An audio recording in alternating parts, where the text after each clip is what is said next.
제가 수요일에 신명기 6장을 가지고 하나의 말씀 시리즈로 지금 계속 말씀을 전하고 있습니다. 가정에서 신앙을 길러내라 라는 제목이에요. 가정에서 신앙을 길러내라. 앞에 글자만 따서 가신길이라고 불렀는데요. 오늘은 두 번째 시간입니다.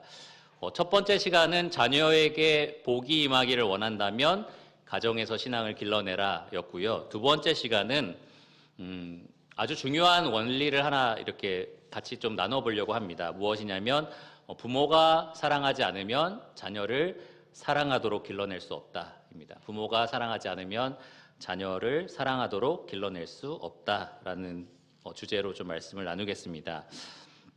지난번에 신명기 6장 1에서 3절을 좀 주로 살펴봤는데요. 오늘은 4절과 5절, 신명기 6장 4절과 5절을 주로 살펴보도록 하겠습니다.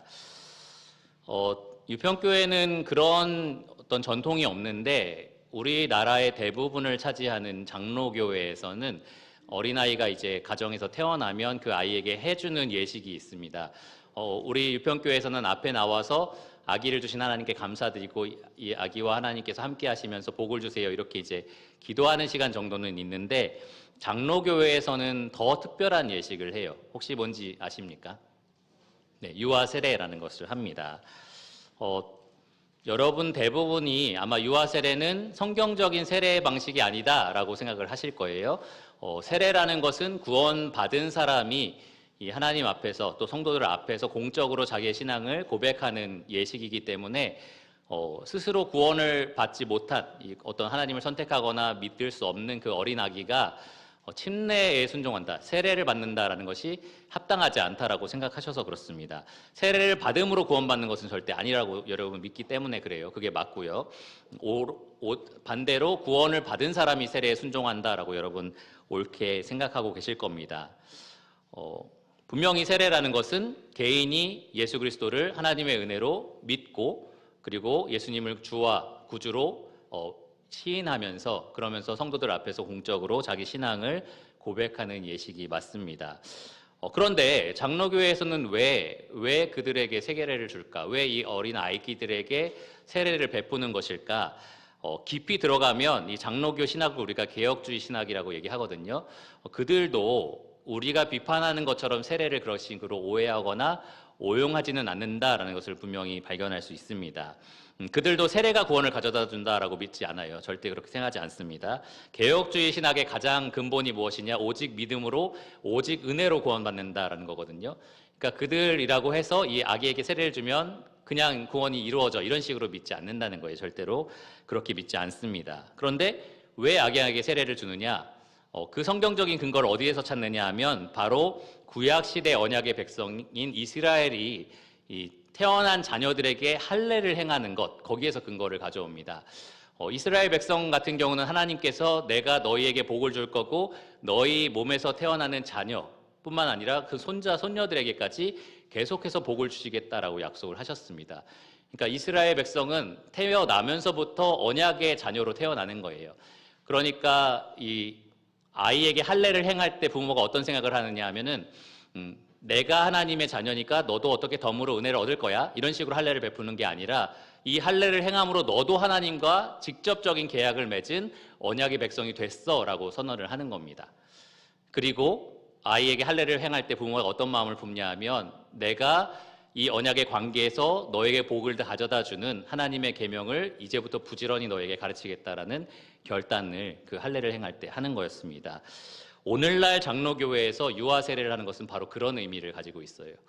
믿음을 가진 부모 밑에서 태어난, 부모에게서 태어난 이 아기가 하나님의 그런 특별한 복을 받는 아이다라고 부모가 믿는 거고요. 그 복을 얻게 하는 이 하나님의 말씀, 복음을 포함한 모든 말씀을 부모로서 내가 이 자녀에게 부지런히 가르쳐 주겠다라고 결단하는 예식이 바로 유아 세례입니다. 그래서 유평교회는 유아 세례를 앞으로 할 거냐? 전혀 그렇지 않습니다. 세례라는 형식이 담고 있는 의미가 그것이 아니기 때문에 그래요. 그래서 저희는 여전히 그리고 앞으로도 유아 세례를 지지할 일은 없을 겁니다. 하지만 우리가 이 예식이 뭔가 성경적인 의미를 제대로 표현하지 못한다라고 판단은 할 수 있지만 그 예식이 담아내려고 하는 그 정신, 그 본질적인 정신까지 우리가 다 내다버릴 필요는 없습니다.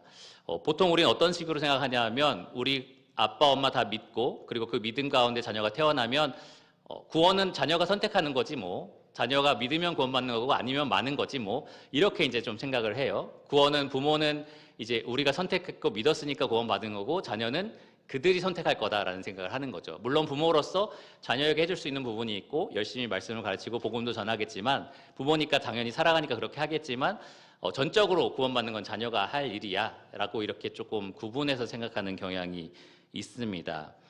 그런데 우리가 지난 시간에 배운 것처럼 하나님은 이 믿음 안에 있는 가정에게 복을 주시기를 원하고 특별히 부모를 통해서 자녀에게 복을 주시기를 원합니다. 그래서 우리가 이 의미를 좀 알았으면 좋겠어요. 믿음의 가정 안에서 태어난 아기에게 하나님이 특별히 복을 주기를 원하신다라는 겁니다. 그렇다고 해서 뭐 부모 중에 한 사람은 믿지 않거나 아니면 부모가 둘 다 믿지 않은 경우는 하나님의 은혜를 베푸시지 않으신다. 이런 말이 절대 아니에요. 그러나 믿음 안에 태어난 그 자녀들에게 하나님이 특별히 복을 주시기를 원한다라는 것은 분명한 사실입니다. 부모를 통해서 하나님은 자녀에게 복을 주기를 원하십니다. 우리가 지난 시간에 이것에 대해서 좀 명백하게 살펴봤습니다. 신명기 6장과 에베소서 6장 말씀을 통해서 신약과 구약 이 전혀 변함이 없으시는 하나님께서 이 부모를 통해서 자녀에게 복을 주신다라는 것을 분명하게 확인을 해봤습니다. 자녀뿐만 아니라 그 자녀의 자녀까지 복을 주기를 원하신다라는 사실을 우리가 확인을 했었습니다. 앞에 보시면 그때 우리가 살펴본 명제와 조건 1, 2가 나와요. 이 명제를 보시면서 본문 말씀인 신명기 6장을 같이 한번 보겠습니다. 첫 번째 명제인 하나님은 부모를 통하여 자녀에게 복을 주신다라는 이 명제는 오늘 본문 말씀인 신명기 6장 2절과 3절을 통해서 우리가 알 수 있습니다. 2절과 3절을 제가 읽어드리면 곧 너와 내 아들과 내 손자들이 평생에 내 하나님 여호와를 경외하며 내가 너희에게 명한 그 모든 규례와 명령을 지키게 하기 위한 것이며 또 너의 나를 장구하게 하기 위한 것이라. 이스라엘아 듣고 삼가 그것을 행하라. 그리하면 내가 뭐라고 돼 있죠? 복을 받고 너의 조상들의 하나님 여호와께서 너에게 허락하심 같이 젖과 꿀이 흐르는 땅에서 내가 크게 번성하리라. 이렇게 분명히 말을 합니다. 부모를 통해서 자녀에게 복을 주시겠다라고 말씀을 하시는 거예요. 부모가 어떻게 하면 조건 1이 뭐죠? 부지런히 하나님의 말씀을 가르친다면. 그것이 어디에 기록되어 있느냐? 오늘 본문이 포함되어 있는 4절부터 9절까지 기록되어 있습니다. 구체적으로 7절만 살펴보시면 이렇게 되어 있어요. 너의 자녀에게 부지런히 가르치며 집에 앉았을 때든지 길을 갈 때든지 누워있을 때든지 일어날 때든지 이 말씀을 강론할 것이며 부모에게 이 자녀를 가르칠 의무가 주어졌다는 겁니다. 하나님이 가르쳐주신 모든 계명을 자녀에게 부지런히 성실하게 가르치면 자녀가 그것을 배우고 순종함으로 복을 얻을 수 있다는 거죠. 그렇게 자녀에게 이 신앙을 가르치라라는 명령이 내려졌습니다. 자녀가 부모의 가르침에 순종할 때라는 조건은 이 10절에서 마지막 25절까지 살펴볼 수 있어요. 신명기 6장 10절에서 25절까지의 말씀들을 보면 나와 있는데 예를 들어서 16절을 보시면 너희가 마사에서 시험한 것 같이 너희의 하나님 여호와를 시험하지 말고 17절 너희의 하나님 여호와께서 너희에게 명하신 명령과 증거와 규례를 삼가 지키며 그러니까 불순종과 순종의 결과물들에 대해서 이야기하시면서 분명히 그 책임이 따른다라는 것을 말씀을 하시는 겁니다. 부모도 그것을 알고 있지만 자녀들에게 그것을 이야기해 주어야 한다라는 거예요. 20절을 보시면 이렇게 나와 있어요. 후일에 너의 아들이 너에게 묻기를 우리 하나님 여호와께서 명하신 증거와 규례와 법도가 무슨 뜻이냐 하거든. 그러니까 자녀들에게도 그것에 대해서 이야기할 수 있어야 된다는 겁니다. 단지 명령이 이것이다 라는 것뿐만 아니라 순종할 때는 이렇고 불순종할 때는 이렇다라는 것을 얘기해 줘야 되는 거예요. 왜냐? 자녀가 그것을 순종할 수도 있고 불순종할 수도 있으니까 그것에 따라서 그들이 복을 받기도 하고 화를 당하기도 하기 때문에 이렇게 가르치라라고 명령이 되어 있습니다. 에베소서 6장으로 잠깐 넘어가시면 여기에 잠깐 표시를 하시고 에베소서 6장으로 넘어가시면 이것이 구약에 있는 성도들에게만 부모들에게만 주어진 명령이 아니다라는 것을 우리가 분명히 알 수 있습니다. 앞에 있는 명제, 부모를 통해서 하나님이 복을 주신다라는 것은 에베소서 6장 2절과 3절에 기록되어 있어요. 같이 한번 읽어볼까요? 에베소서 6장 2절과 3절입니다. 신약성경 316페이지 정도 있습니다. 시작. 너의 아버지와 어머니를 공경하라. 이것은 약속이 있는 첫 계명이니 이로써 내가 잘되고 땅에서 장수하리라. 네, 기본적으로 공경하고 부모님의 말씀에 순종하는 것으로 복을 얻을 수 있다라는 얘기를 하고 있습니다. 그런데 부모님이 하는 모든 말들이 다 그렇다라는 말은 아니에요. 때로는 나쁜 말들도 있잖아요. 부모가 잘못 가르쳐 줄 수도 있습니다. 부모가 무엇을 자녀에게 가르친다는 것을 전제로 이 명령이 주어졌느냐? 4절입니다. 또 아비들아 너희 자녀를 노엽게 하지 말고 오직 뭐를 가르치라고요? 주의 교훈과 훈계로 양육하라. 조건 첫 번째가 여기에 해당이 됩니다. 부모가 하나님 말씀을 계명을 부지런히 가르칠 때, 그리고 순종하라는 명령이 자녀들에게 주어져 있어요. 왜냐하면 순종할 때 복을 얻을 수 있기 때문입니다. 1절로 가시면 자녀들아 주 안에서 너희 부모에게 순종하라. 이것이 옳으니라 라고 되어 있습니다.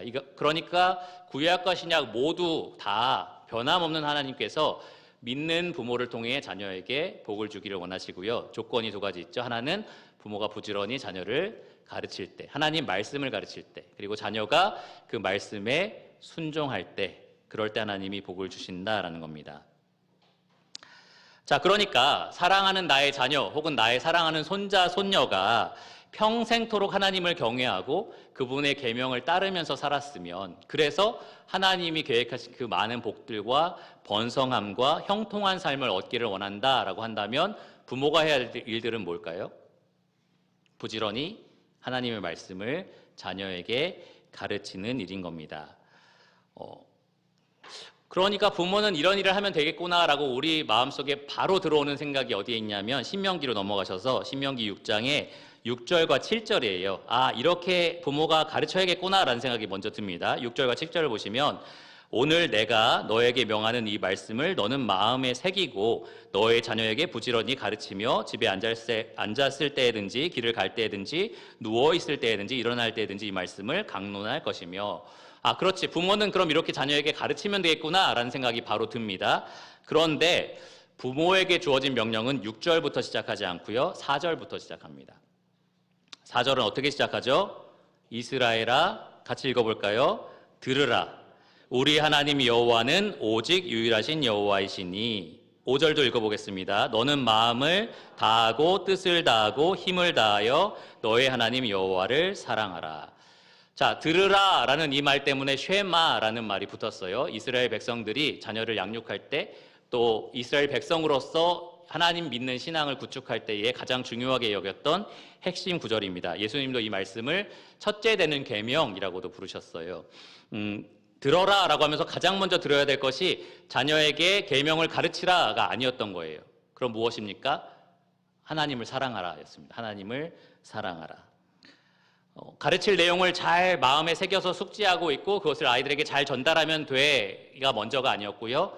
먼저는 부모인 너희가 마음과 뜻과 힘을 다하여 하나님을 사랑하라라는 명령이 주어졌습니다. 왜 그럴까? 그 대답은 굉장히 단순합니다. 오늘 말씀의 주제와 같아요. 부모가 사랑하지 않는 하나님을 자녀가 사랑하도록 길러낼 수 없기 때문에 그렇습니다. 부모 자신이 사랑하지 않는 하나님을 자녀에게 사랑하라고 가르칠 수가 없기 때문에 그렇습니다. 부모는 부지런히 성경을 가르칠 수 있습니다. 아이에게 성경을 달달 외울 수 있도록 여기저기 구절이 어디에 있고 주소가 어디에 있는지 그렇게 훈련시킬 수가 있어요. 그래서 성경에 나와 있는 여러 가지 이런 명령들에 하나님 이거 지키라고 하셨지, 이거 어기지 말라고 하셨지, 막 이렇게 하면서 자녀들의 삶을 어느 정도 이 성경적인 삶으로 훈련시킬 수도 있습니다. 그런데 성공할 수 있다는 거죠. 그런데 아무리 그렇게 다 훈련시킨다 할지라도 아이가 하나님을 사랑하도록 만들 수는 없다는 거예요. 만일 부모가 하나님을 사랑하지 않는다면, 만일 부모가 하나님을 전심으로 사랑하지 않는다면 자녀가 하나님을 사랑하게 할 수는 없다라는 겁니다. 이것은 여러 가지 삶의 형태에서 나타나는 부분이기도 해요. 제가 만약에 좋아하는 어떤 음악 장르가 있다고 생각해 보세요. 저는 재즈를 굉장히 좋아하는데 정말로 좋아합니다. 비 오는 날에는 커피 한 잔을 내려서 마시면서 재즈 피아노 음악 같은 걸 틀어놔요. 처음엔 아내가 굉장히 싫어했습니다. 비 오는 날씨도 별로 안 좋아했고 재즈 음악도 안 좋아했어요. 약간 슬픈 음악 왜 듣지? 뭐 이런 생각도 했던 것 같아요. 그런데 제가 아내에게 그래도 들어봐. 너 하루에 이 정도 재즈는 들어야 돼. 이건 굉장히 중요한 거야. 막 이런 식으로 이제 듣게 막 했던 게 아니라 저 스스로 너무 행복해서 계속 그렇게 했던 거예요. 지금 한 17년 이상을 살아왔는데 비가 오는 날이면 그런 식으로 계속 너무 좋아서 스스로 너무 행복해서 그런 일들을 하는 겁니다. 그러니까 자연스럽게 아내가 그걸 같이 좋아하게 됐어요. 비 오는 날도 좋아하게 됐고 재즈 음악도 좋아하게 됐고 같이 커피를 마시는 것도 좋아하게 됐습니다. 그러니까 제가 진짜로 좋아하니까 같이 옆에 있으면서 뭐가 그렇게 좋을까 하면서 거기에 같이 빠져들게 되는 거죠. 근데 만약 제가 정말로 좋아하지 않는데 억지로 이것을 듣고 억지로 커피를 마시면서 너도 좋아해야 돼, 너도 이걸 들어야 돼 라고 했다면 따라했을까요? 그러지 않았을 겁니다. 마찬가지로 부모가 자녀에게 성경 읽어야 돼, 교회 나와야 돼, 교회 학교 참석해야 돼 라고 말은 하는데, 그리고 계속 훈육해서 그것을 가르치는데 자기 자신은 정작 하나님을 사랑하지 않고 하나님 말씀 앞에 나오는 것을 별로 즐겁게 생각하지 않고, 이렇다면 자녀가 하나님을 사랑하는 데는 실패한다라는 겁니다. 그런 어느 정도 종교적인 형태를 가진 삶을 살아낼 수는 있지만 하나님을 사랑하지는 않는다라는 거예요.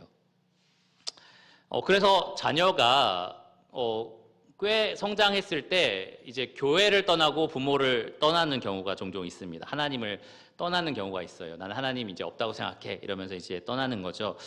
그러면 어떤 부모는 가끔 이렇게 원통해하면서 이야기해요. 그동안 내가 집에서 얼마나 빠짐없이 아이와 경건의 시간을 해왔는데, 내가 얼마나 암송시켰고 성경을 가르쳐 왔는데 어떻게 이런 일이 있을 수 있느냐, 내가 항상 교회 학교 빠지지 않게 하려고 얼마나 노력을 했는데, 그렇게 치열하게 자녀와 싸우면서 그렇게 만들어냈는데 어떻게 결과적으로 이렇게 신앙을 버릴 수가 있느냐라고 하면서 굉장히 원통해합니다.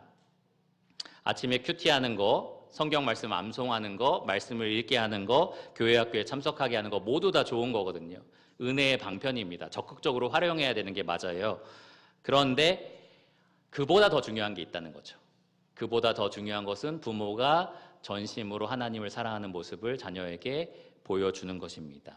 부모가 자녀에게 마음과 뜻과 힘을 다하여 하나님을 사랑하는 모습을 보여주는 것이 가장 큰 도구가 됩니다. 이게 가장 중요하다는 거예요.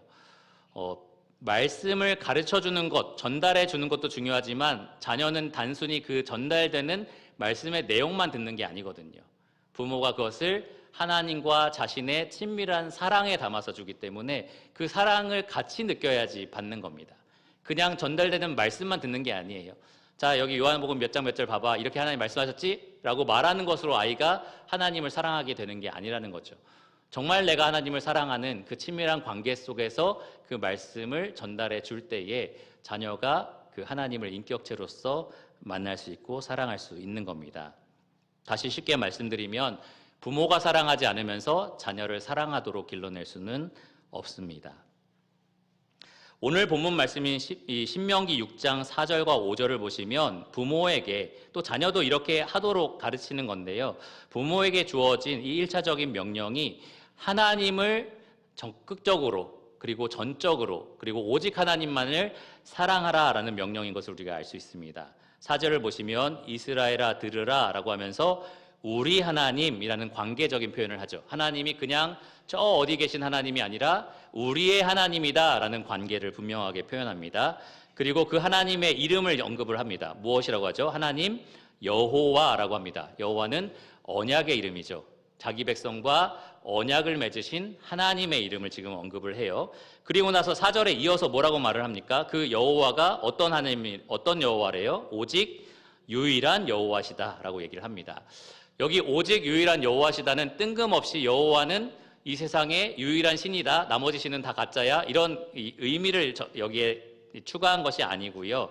우리가 사랑할 분은 오직 이분밖에 없다라는 이야기를 말합니다. 그러니까 존재론적으로 하나님은 한 분뿐이고 나머지 신은 가짜야, 이 의미를 얘기하는 것이 아니라 하나님이 우리가 사랑해야 될 유일한 대상이다라는 이야기를 하는 겁니다.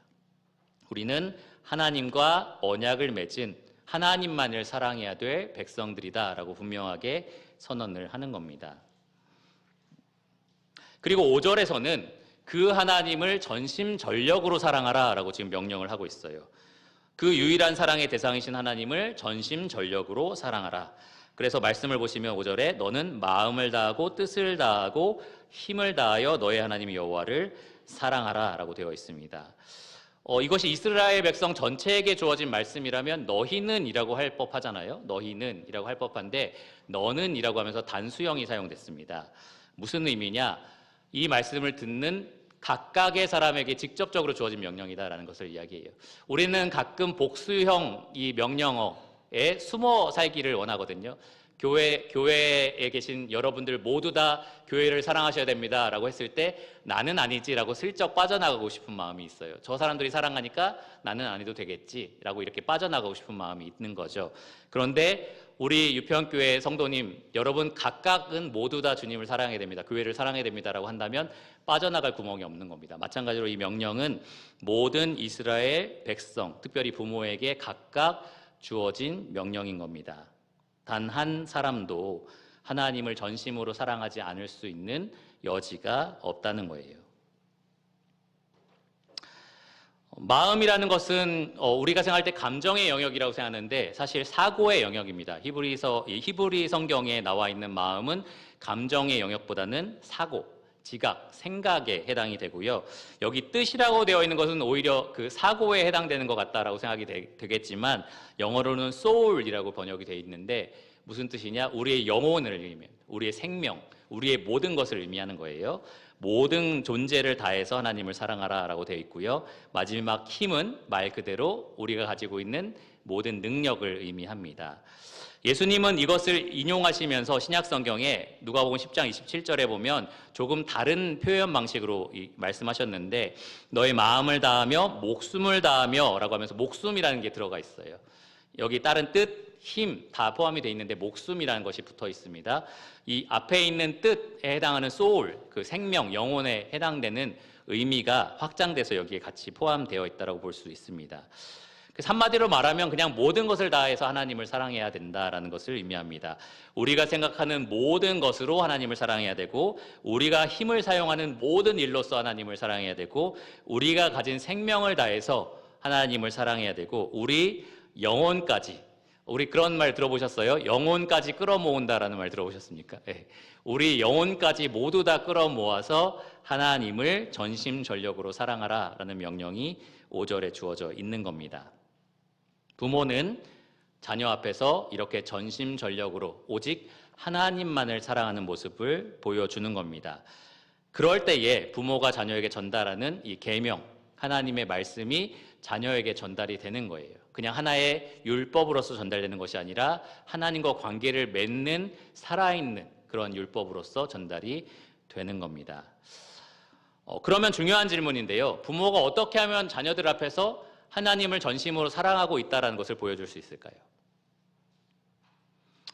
내일 아침에 일어나면 갑자기 탁자에서 성경을 펴서 읽고 있고 기도하는 모습을 보여주고 있으면서 아이가 깜짝 놀라서 왜 그러세요? 그러면 난 하나님을 전심으로 사랑하고 있어. 이렇게 이제 얘기를 하는 걸로 아이들에게 어필을 해야 될까요? 첫째로 오래 가지 못합니다. 그렇게 오래 못 가요. 얼마 가다가 다시 예전 모습으로 돌아가게 될 겁니다.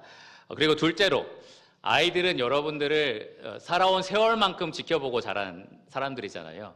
그러니까 공기만 느껴도 압니다. 부모님이 어떤 마음인지, 지금 부모님이 사이가 어떤지 이 흐르는 공기만 봐도 파악이 되는 거예요. 눈빛만 봐도 알고 말투만 봐도 알고 이런 것들로 다 파악이 가능하다라는 겁니다. 그래서 보여주기식으로는 절대 안 돼요. 보여주기식으로는 절대 안 됩니다. 실제로 내가 하나님을 전심으로 사랑해야만 그래야만 아이들에게 전심으로 사랑하는 모습을 보여줄 수가 있습니다. 완벽한 본을 만들어 보이라는 얘기가 아닙니다. 어차피 우리는 완벽하지 않아서 금세 실패한 모습을 보여주게 됩니다. 하지만 하나님을 전심으로 사랑하려고 하는 노력을 멈추지 말라는 겁니다. 실패해도 다시 하나님 앞에 회개하고 자녀 앞에 때로는 필요하면 고백을 하고 그리고 다시 하나님 사랑하는 모습으로 돌아오라는 겁니다. 계속 그 모습을 평생에 걸쳐서 보여준다면 자녀도 알아요. 나중에 자녀가 구원받고 부모님이 정말 수고하셨구나. 이런 연약한 육체를 가지고도 내 앞에서 하나님 사랑하는 모습을 보여주신 거구나 라고 자녀도 압니다. 그러니까 그런 노력을 멈추지 않고 계속해서 하셔야 된다라는 겁니다. 하나님을 전심으로 사랑하는 모습은 사실 삶의 모든 영역을 통해서 자녀에게 보여집니다. 매일의 일상 가운데서 나타나요. 부모가 시간을 사용하는 방법을 통해서 자녀에게 보여집니다. 얼마나 많은 시간을 무엇을 하는데 보내느냐를 통해서 자녀가 알 수 있다는 거죠. 말씀과 기도로 하나님과 이 부모가 교제하는 모습을 볼 때에 저것이 억지로 되고 있는지 정말 달콤하게 이루어지고 있는지 자녀들이 알 수 있는 겁니다. 부모의 입 밖에서 무슨 말이 나오느냐, 입 밖으로 무슨 말들이 계속 나오느냐도 굉장히 중요합니다. 부모가 입만 열면 뭐 탄핵 얘기하고 막 계엄 얘기하고 막 이러면은 아무리 그러다가 어느 날 부모님이 하나님 사랑해야 돼 이렇게 얘기한다고 해도 거의 대부분을 다른 얘기하고 있으면 이제 안다는 거예요, 애들이. 우리 부모에게 있어서는 이게 훨씬 더 중요하구나라고 아이들이 안다라는 겁니다. 하나님 얘기는 정말 어쩌다가 하는데 맨날 진로 얘기하고 공부 얘기하고 학업 얘기하고 이러면 아이들이 뭐가 중요하게 생각하는지 다 안다라는 거죠. 그러니까 무슨 말을 얼마나 많이 하느냐도 굉장히 중요하고요. 말하는 방식도 굉장히 중요합니다. 예전에 제가 주일학교 학생을 한번 교회차에 태우고 이렇게 운행을 해준 적이 있어요. 근데 어떤 차가 교회차 앞에 확 끼어들어서 좀 약간 난감한 당황한 그런 순간이 있었습니다. 다행히 저는 그냥 뭐 이렇게 하고 그냥 끝났는데 그 학생이 저한테 이거 뭐 비밀입니다. 누군지 알려줄 수는 없어요. 근데 우리 아빠 같으면 뭐 저런 놈이 다 있어 이렇게 하셨을 텐데 뭐 이런 거예요. 그래서 제가 그래 알았어 이러고 그냥 넘어갔는데 아이들은 그렇게 다 보고 있는 거예요. 여러분 차에 블랙박스가 없어도 아이가 타고 있다면 다 녹화되고 있고 다 녹음되고 있습니다. 그리고 아이는 일부러 재생하지 않아도 어디 가서 그걸 다 얘기해요. 다 얘기하고 다 보여줍니다. 그러니까 조심하셔야 돼요. 어떻게 말하느냐도 굉장히 중요합니다. 부모가 교회에서 또 신경 써야 되는 사람들 앞에서 아무리 공손하게 얘기해도 집에서는 다 자연스러운 모습이 나오잖아요. 그것이 하나님을 부모가 사랑하는지 아닌지 드러내게 된다라는 겁니다.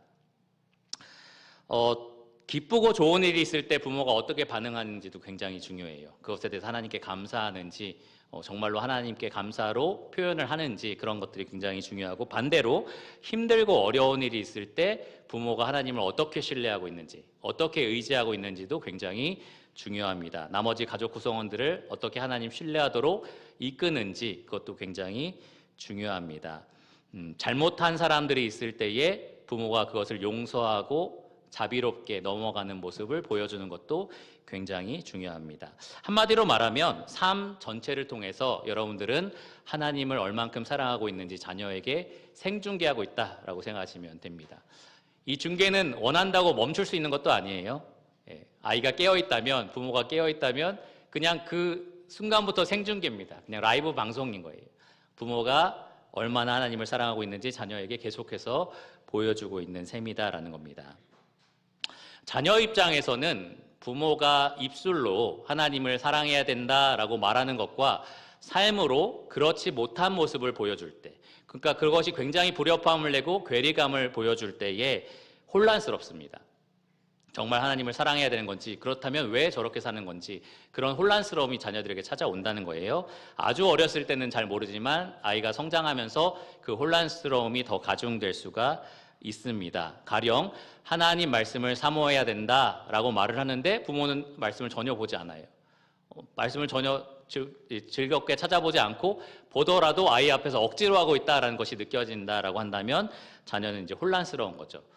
정말 하나님을 사랑하는 것이 맞나? 아니면 저렇게 사랑한다고 말하지만 저렇게 사는 것이 정상적인가? 라는 생각으로 이제 혼란스럽게 되는 겁니다. 가장 그 모순이 심각하게 나타나는 장면이 언제냐 하면은 부모가 다른 사람을 대하는 방식에 있어서 나타납니다. 특별히 아내를 대하는 방식, 남편을 대하는 방식, 그리고 교회 성도를 대하는 방식에서 그 괴리감이 아주 극단적으로 나타날 수 있다는 거예요. 이 앞에 보시면 요한일서 말씀을 제가 인용을 할 건데요. 요한일서 4장 20절입니다. 사도 요한이 이렇게 말을 했어요. 누구든지 하나님을 사랑하노라 하고 그 형제를 미워하면 이는 거짓말하는 자니 보는 바 그 형제를 사랑하지 아니하는 자는 보지 못하는 바 하나님을 사랑할 수 없느니라. 그러니까 부모가 하나님을 사랑한다, 나는 하나님을 사랑하고 있어, 그리고 어느 정도 보여주려고 노력을 하고 있는데 계속해서 사람은 미워하는 모습을 보여준다고 한다면 자녀에게는 굉장히 큰 혼란이 찾아온다는 거죠. 보이는 사람을 저렇게 미워하고 저렇게 용서하지 못하는데 저게 어떻게 하나님을 사랑하는 모습이지? 라는 그러한 생각을 갖게 한다는 겁니다. 그러니까 아빠 엄마 사이가 굉장히 안 좋은데 자녀는 신앙이 좋았으면이라고 기대하는 것은 사실 불가능한 것들을 바라는 거예요. 부모는 그것을 보여주지 못하는데 자녀는 하나님을 사랑했으면 하는 것을 바라는 것이기 때문에 그렇습니다. 아빠가 엄마를 미워하고 자녀 앞에서 항상 엄마에 대해서 비방하고 옛날 일을 여간해서 용서하지 못해서 쓴뿌리를 가진 채로 아내를 그렇게 거칠게 대하고 있다라고 할 때에 왜 내 자녀는 이렇게 주일학교도 보내고 말씀도 읽게 하고 암송도 하게 하고 뭐 이렇게 계속해서 노력하고 있는데 왜 하나님을 사랑하지 않지? 왜냐하면 내가 하나님 사랑하지 않는 모습을 계속 보여주기 때문에 그렇습니다. 아내를 전심으로 사랑하지 않는 모습을 통해서 하나님을 정말로 사랑하지 않는 모습을 계속해서 자녀에게 보여주고 있어서 그렇습니다. 마찬가지로 반대도 그래요. 엄마가 아빠를 존중하지 않고 사랑하지 않고 용서하지 않고 함부로 대한다면 자녀는 자연스럽게 그 안에서 하나님을 사랑할 수가 없는 겁니다. 아무리 하나님을 사랑해라, 사랑해야 된다라고 말해도 그 본이 안 보여지고 있잖아요, 지금. 하나님을 사랑하고 한다고 말하는 사람에게서 그 본이 안 보여지고 있잖아요. 그러니까 그럴 수가 없는 겁니다. 성도들도 마찬가지입니다. 집에 있을 때 항상 부모가 교회에 대한 비판을 한다. 어떤 성도에 대해서 험담을 한다라고 한다면 그러면 자녀가 자연스럽게 교회를 사랑하게 되거나 하나님을 사랑하게 되겠지라고 기대하지 말으셔야 됩니다. 예전에 어떤 한 청년을 우리 교회는 아니었는데 만났을 때 교회에 대해서 굉장히 부정적인 생각을 가지고 있어서 왜 그런가 하면서 이제 깊이 교제를 나눠봤는데 알고 보니까 항상 부모로부터 교회에 대한 비방을 들었더라고요. 그러니까 그게 이어지는 겁니다. 그리고 예전에 만난 어떤 청년도 이제 교회를 결국에는 떠나고 싶다라고 말을 했었는데 왜 그런가 했더니 이제 부모가 교회와 있었던 여러 가지 관계들에서 많은 상처를 받아서 그것이 이제 하나님이 없다라는 생각까지 이르게 된 거예요.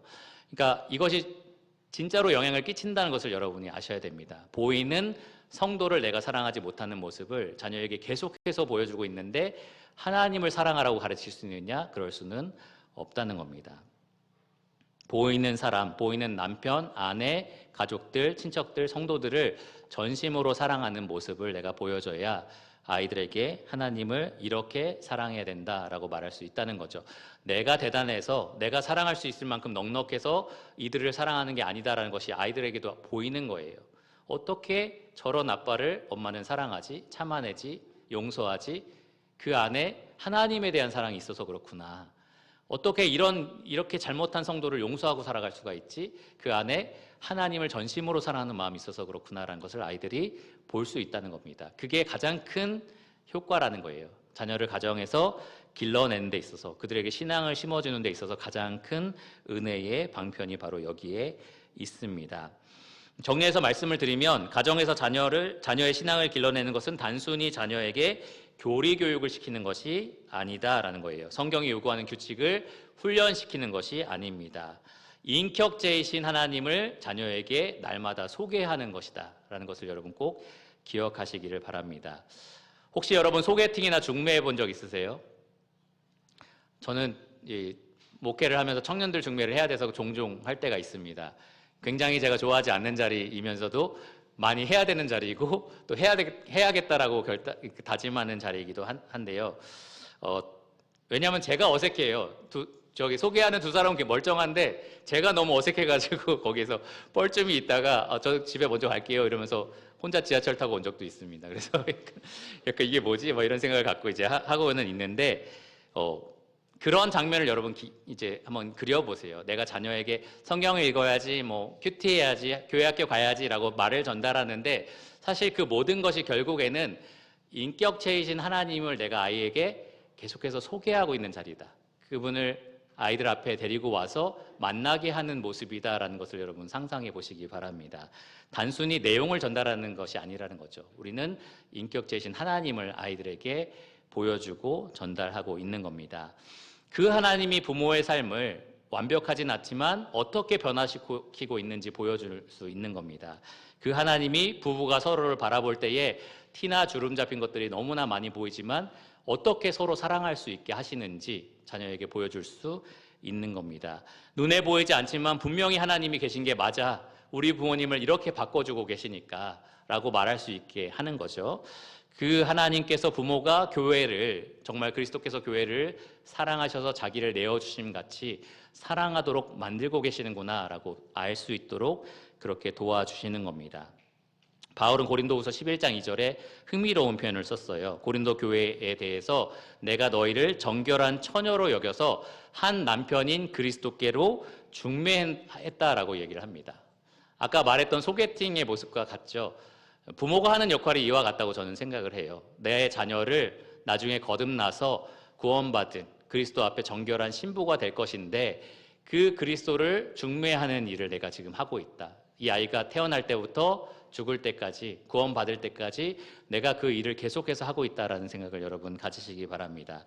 나는 말씀만 전달하는 사람이 아니라 그 말씀이신 예수님을 자녀에게 계속해서 보여주는 사람이다. 이렇게 생각을 하시기를 바랍니다. 여러분 잘 아시는 표현 중에 모태신앙이라는 말이 있어요. 태어날 때부터 내 부모님이 교회 다녔고 나도 그래서 자연스럽게 교회를 다니고 있을 때에 그럴 때 나는 날 때부터 모태신앙입니다. 뭐 이런 식으로 이제 표현을 합니다. 정확하게 말하면 모태신앙이라는 것은 사실 존재하지 않고요. 모태교인은 있을 수 있어요. 그러니까 날 때부터 이 교회의 회원이 된 거죠. 왔다 갔다 하는 사람이 된 겁니다.